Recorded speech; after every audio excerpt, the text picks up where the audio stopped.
انا كنت بتعالج، انا كان عندي نزيف من شهر، فطبعا رحت للدكتوره. فلما كشفت قالت لي ان الشريط عندك ساقط، وكان شبه في حمل تقريبا، وشالت الشريط.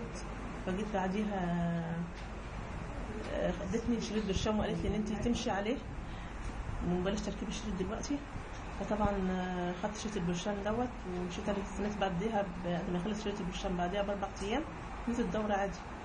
بعد كده رحت اليوم اللي نزلت الدوره الساعه 5 الصبح، على الساعه 4 العصر طبعا لقيت ان حاجه نزلت مني زي حته لحمه كبيره كده. لان لقيت دم بيفت مني كتير على الساعه 4 كده العصر.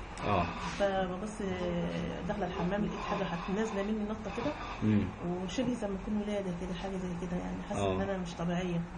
فبصيت لقيت خدتها وحطيتها في بطنها. فقلت اتصلت بواحده من زميلتنا في المكتب. هو حضرتك شغاله فين؟ مكتب صحه. مكتب الصحه تبع وزاره الصحه يعني. اتفضل. فانا بسال واحده زميلتنا اللي هي ممرضه بتولد وبتعمل عمليات وحاجات زي دي، قالت لي لازم تطلع الدكتور بسرعه وتشوفيها. فطبعا خدتها ورحت للدكتوره. قالت لي ده نسا ولاده.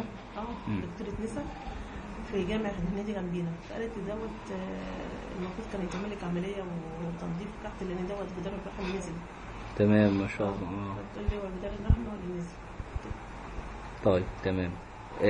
حسيتي بفرق بقى في الجلسات الرفلكسولوجي اللي بتعمليها دي، تدليج القدم قبل كده وبعد كده؟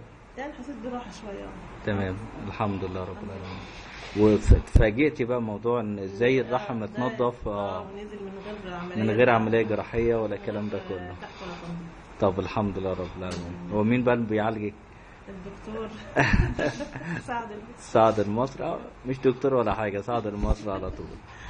طيب تحب تنصحي الناس انها تعمل جلسات دي؟ اكيد ده اللي جايب فايده وجايب مصلحه. بس حتى لو على سبيل التجربه يعني يجرب، اللي هو الواحد اللي هو مش عنده ان هو استعداد او ما مش عايز يصدق يجرب. صحيح ويشوف. تمام.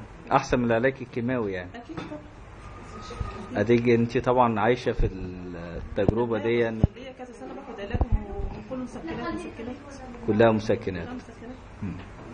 طيب ماشي. شاكر يا فندم. شكرا. الله يخليك.